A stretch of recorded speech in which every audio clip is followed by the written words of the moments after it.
If you are joining us for this deep dive, your mission is pretty clear. You need to get up to speed, quickly and thoroughly, on the Security Assessment Foundation. That's officially known in CMMC as the CA domain. Exactly. And this isn't just, ticking boxes on a list. It's about understanding the real engine behind compliance. And we're absolutely here to give you that shortcut. This domain is so critical because it's where, well, the rubber meets the road. Theory meets reality. Yeah. You can have fantastic cybersecurity policies, the best in the world, but if you're not actually checking them, assessing them, verifying they work, they're just expensive paperweights.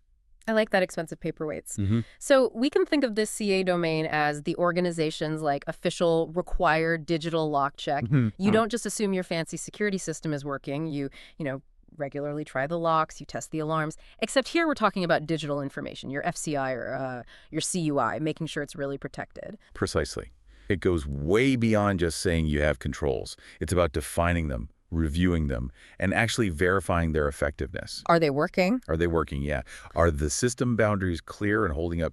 That whole verification piece, that's the core mission here. Okay, before we dive into the 4 big pillars that really make up this domain, let's solve a little mystery.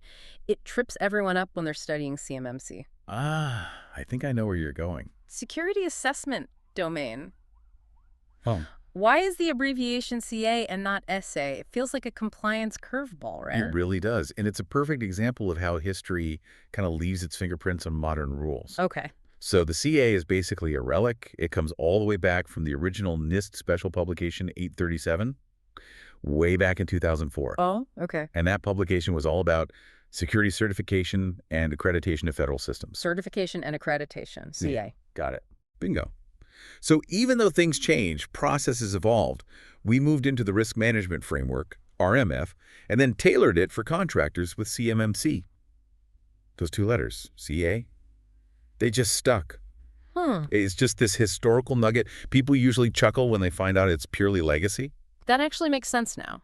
Okay, let's unpack this then. Let's focus on those 4 monumental practices that define the domain, starting with Pillar 1, Security Control Assessment.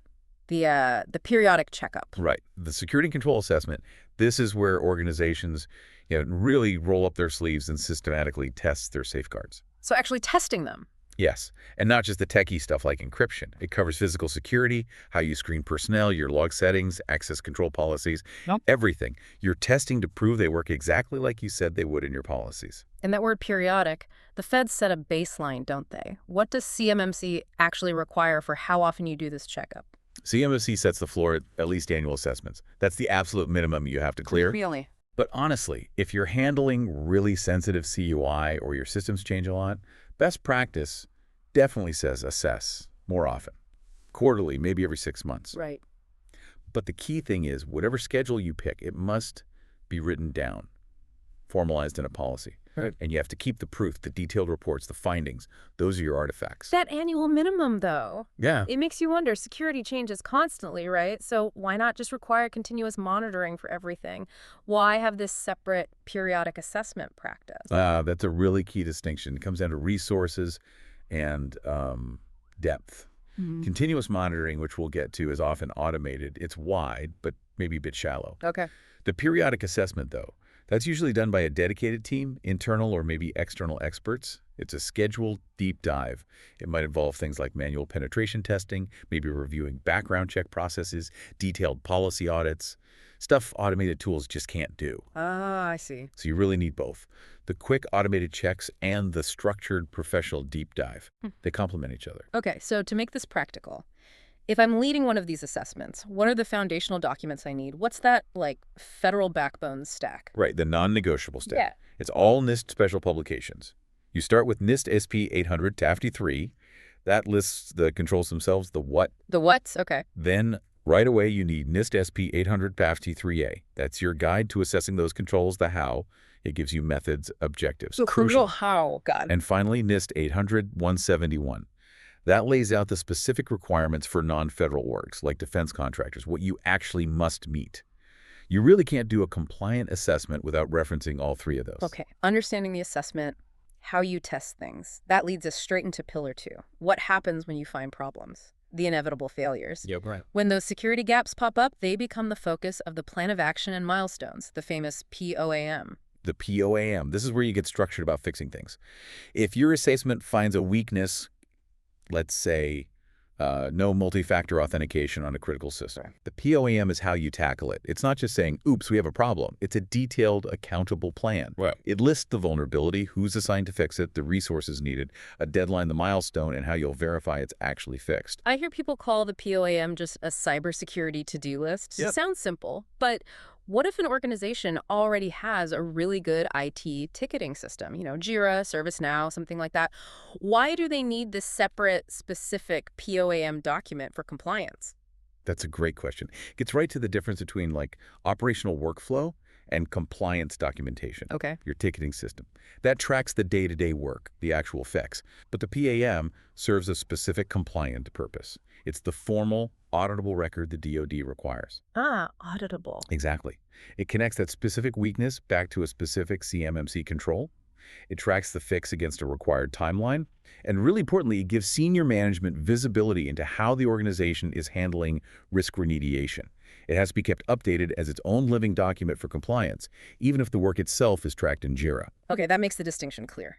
Jira does the work. The POAM proves the commitment to the auditor. Got it. Now, here's where it gets really interesting. Certification. Mm-hmm. Let's say we find a brand new, maybe low-risk vulnerability, like a week before the CMMC assessment. Does that mean we have to stop everything, delay certification just to close out that one minor POAM? Okay, this is a critical point. Yeah. And you hit the key factor, risk prioritization. Hmm. Under CMMC, especially for level 2, the rule is pretty strict.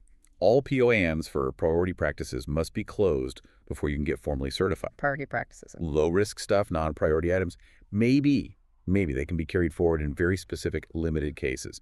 But if the vulnerability is high impact or it relates to a really key control like access management or encryption, nope. Remediation has to be done, verified, and that POAM closed out.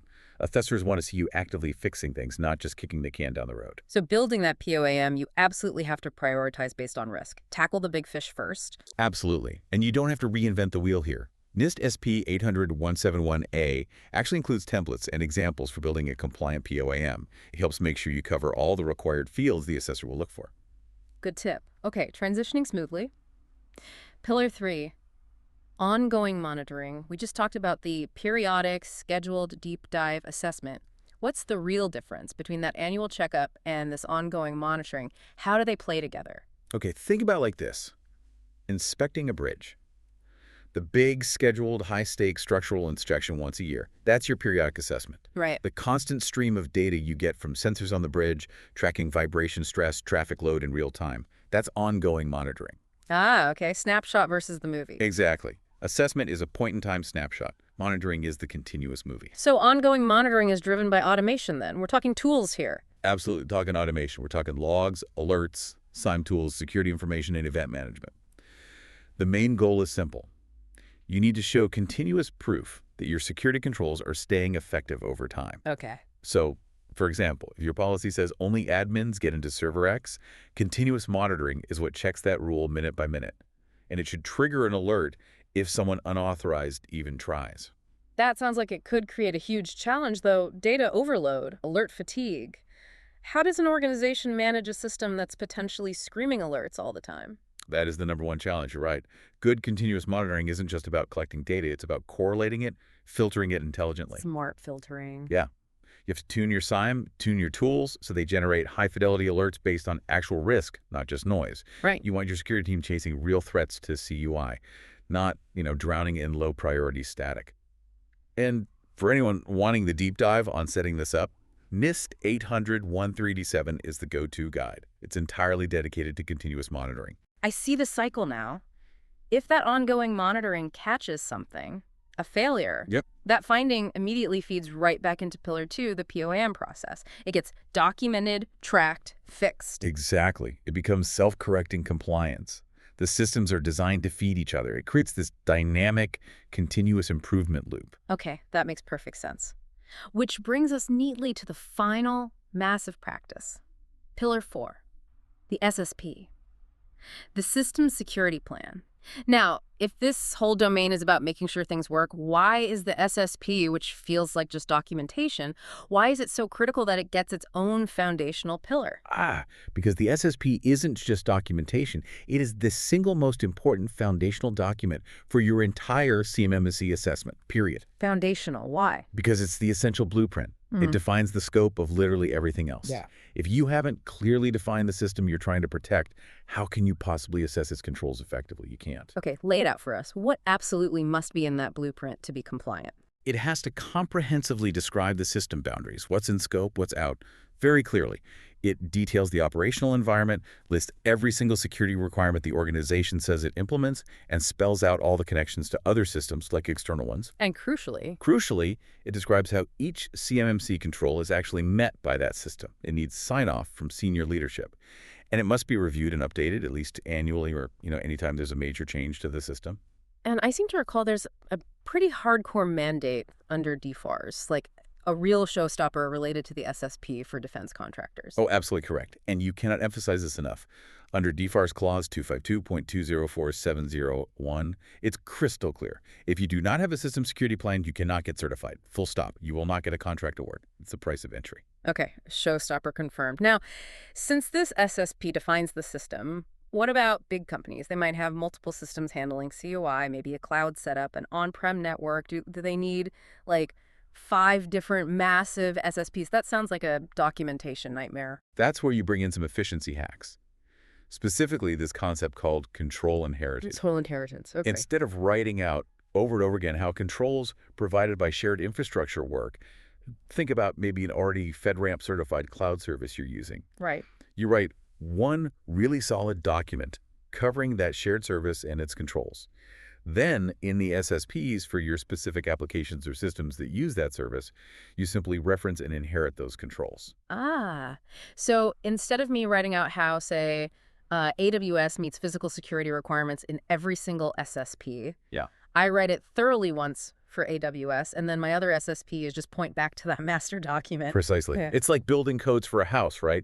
You don't rewrite the city's entire electrical code Yeah. in your blueprint for every single house you build. Makes sense. You just reference the code and show how your house meets it. Control inheritance cuts down redundancy, saves a ton of effort, and makes the SSP structure actually manageable, even for really complex organizations. That's a huge relief, I bet, for a lot of people listening. So for folks tasked with actually drafting this critical SSP, where does the government point them for templates or guidance? Go straight to the source. Yes. NIST Special Publication 818, that gives you official SSP templates and the proper structure. And 800.171a also offers a decent starter version, kind of tailored for contractor needs. Use those templates. Don't try to make up your own format. Good advice. Okay, so what does this all mean? We've walked through the 4 big pillars defining the CA domain: the periodic security control assessment, the POAM for making fixes accountable, ongoing monitoring for that continuous vigilance, and the absolutely critical SST blueprint that defines the whole playground. Yeah, and for anyone out there implementing this or consulting on it or even studying for an assessment, the golden rule really is consistency. Understand how these pieces fit together in that loop. Definition in the SSP leads to testing in the assessment, which drives remediation via the POAM, which is constantly checked by monitoring. That's a cycle. It's a cycle. Document everything meticulously. And honestly, aim to exceed the minimum requirements up front. Build that resilience in from the start.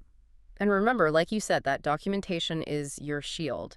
If you end up in a debate or discussion with an assessor, being able to pull up the specific NIST pubs we mentioned, like 800 5E3A for how you assessed something, and showing them a well-maintained POM and SSP, that's what makes the difference between a smooth certification and, well, serious headaches and delays. Absolutely. This whole technical cycle, it boils down to proving 2 things, really. 1, that your organization has genuinely thought through its cybersecurity risks. And 2, that your controls are demonstrably continuously working to protect that sensitive federal information. It's about proof. Okay, before we wrap up, here is that final provocative thought for you to chew on. If the SSP is what defines your system boundary for CUI, right, and your continuous monitoring relies completely on automated logs inside that boundary, What kind of unexpected, maybe compliance-critical risks pop up when your organization decides to roll out a bring-your-own-device policy? Letting a personal smartphone briefly touch CUI resources, even if it's technically blocked by some external gateway, where does that device fit? Lots to think about there. Thank you for joining us for this deep dive into the Security Assessment Foundation. We'll catch you next time.